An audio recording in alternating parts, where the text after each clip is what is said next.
नमस्कार दोस्तों, आपका मेरे चैनल में स्वागत है। आज हम आपके लिए एक मोटिवेशनल स्टोरी लेकर आए हैं। दो संतों की भक्ति की कथा। जो लोग भक्ति करते हैं उन्हें सभी बुराइयों का त्याग कर देना चाहिए। सच्चा भक्त कभी किसी लोभ में नहीं फंसता है। भक्ति करते समय मन शांत रहना चाहिए और सभी तरह की बुरे विचारों से बचना चाहिए। जो लोग इस बात का ध्यान रखते हैं उन्हें भगवान की कृपा मिलती है।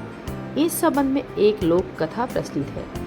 कथा के अनुसार पुराने समय में दो संत एक साथ रहते थे। दोनों की भक्ति का तरीका अलग अलग था। एक संत दिन भर तपस्या और मंत्र जाप करते रहता था, जबकि दूसरा संत रोज सुबह शाम पहले भगवान को भोग लगाता और फिर खुद भोजन करता था।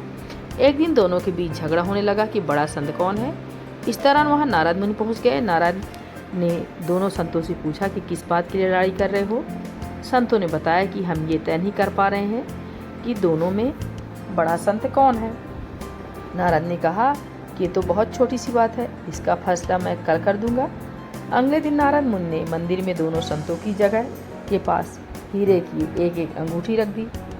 पहले तप करने वाला संत वहाँ पहुँचा। उसने एक अंगूठी देखी और चुपचाप उसे अपने आसन के नीचे छिपाकर मंत्र जाप करने लगा। कुछ देर में दूसरा संत भगवान को भोग लगाने पहुंचा। उसने भी हीरे की अंगूठी देखी, लेकिन उसने अंगूठी की ओर ध्यान नहीं दिया।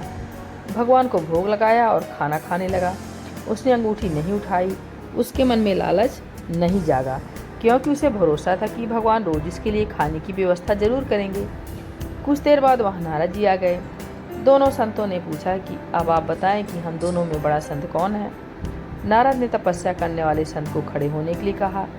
जैसे ही वह संत खड़ा हुआ तो उसकी आसन के नीचे छिपी हुई अंगूठी दिख गई। नारद मुनि ने उससे कहा कि तुम दोनों में भोग लगाकर खाना खाने वाला संत बड़ा है। तपस्या करने वाले संत में चोरी करने की बुरी आदत है। उसने भक्ति के समय भी चोरी करने से संकोच नहीं किया, जबकि भोग लगाने वाले संत ने अंगूठी की ओर ध्यान तक नहीं दिया। इस कारण वही संत बड़ा है। तो दोस्तों, इस कहानी से हमें ये शिक्षा मिलती है कि भक्ति तभी सफल होती है जब भक्त के मन में बुरे विचार नहीं हो, भक्त बुरे काम नहीं करता हो। जिस भक्त के विचार पवित्र हैं और जो बुरे कामों से दूर रहता है, सिर्फ उसे ही भगवान की कृपा मिलती है। तो दोस्तों, आज की ये कहानी कैसी लगी? अच्छी लगी हो प्लीज़ लाइक सब्सक्राइब जरूर करें।